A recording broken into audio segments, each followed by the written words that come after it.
sometimes our families are spending up to 50% of their salaries on energy. And we know that in Connecticut, many families are spending over 50% or 30% or 40% on housing. So it's a real squeeze for people to try and make it here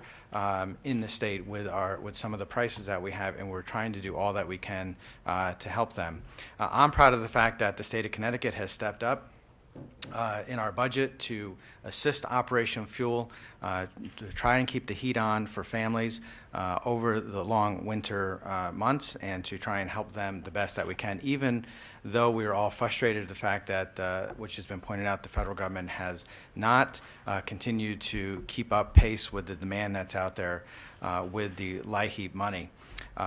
You know, as we have, everybody talks about we're in supposedly an economic recovery, but the fact of the matter is that wages have not gone up, which puts more stress on families all across the state. And as a matter of fact, that really impacts, you know, so many of the people across the state. I think that there's probably a general misperception that Operation Fuel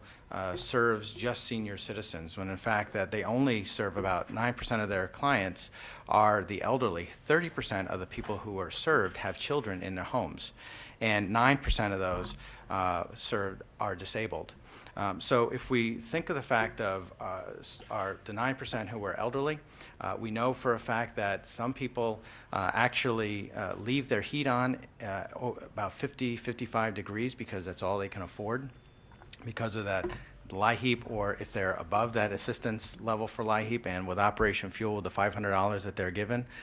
they have to really stretch that dollar. And the fact is that they cannot put the heat up to a reasonable level that many of us would have in our own homes. One thing I'd like to do over the future is continue to make sure that the state of Connecticut helps in our budget, helps Operation Fuel. I want to also thank Governor Malloy for being a good partner with that as well. But we need to be looking at this funding and this affordability gap, and I think it was mentioned by Sarah as a wraparound service, because again, if seniors are too cold and they have health issues, if kids cannot do their work, if parents, and we're starting to see more single fathers who are looking for services, and also dual income parents in the suburbs who are looking for assistance as well.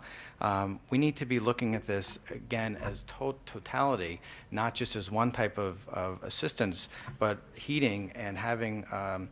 proper amount of heat in the home as a wraparound service.